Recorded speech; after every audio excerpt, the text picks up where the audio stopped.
O texto que vou ler son fragmentos do primeiro capítulo da miña última novela, Matrioscas, que se titula capítulo en sí 25 de xullo, e son así treitos porque é bastante longo, pero iso dá unha certa continuidade, non?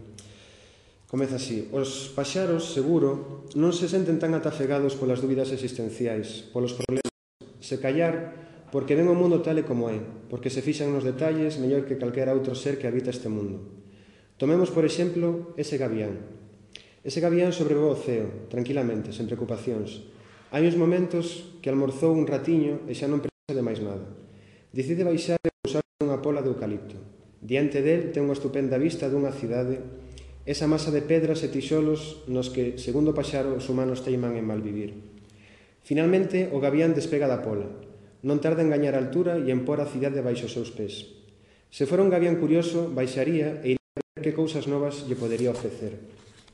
Se o paxaro, alén de curioso, estivera xa cativado polo que está a ver, deixaría un pouco de lado as pedras coas que se levanta a cidade e repararía máis nas persoas que lle dan vida. Iría sobrevoando as rúas, sen apenas ser visto, e esculcaría a xente que lle chamaran a atención, e se puider, atentraría no pensamento de cada unha delas e vería que cousas os ocupaban. Así, vería na Algalia mesturarse os gregos e irlandeses, despistados cos de Touro e Milladoiro que saben por onde anda. No vedor observaría algunha velliña cruzarse cunha amizade e comezar a vender o peixe. En Frei Rosendo, a un adolescente saindo do portal de onde vive, disposto a xuntarse nalgunha das múltiplas manifestacións. Toparíase nas Sae se podes cun aragonés que dá saído. Vería no 18 da Rúa de Lisboa unha rapariga que entra con aquel rapaz co que estivera a falar toda a noite e xe algo máis que as mans se están a unir. Vería na Rúa Salamanca, como boller, apoiado no peitoril, dous homes que comparten suores sen que un saiba que o outro non vive todo o natural que quixera. No cantón de San Bieito, vería unha familia que pecha os ollos ao seu pai morto aos 99 anos, pensando na mala sorte que tivo este por non chegar aos 100. Perseguindo a liña 1, repararía nun home que fala con outro sobre onde poder comer un bo polvo a feira. E apoiado no semáforo do Castelao, vería unha muller que repensa por enésima vez a posibilidade de abortar ou non.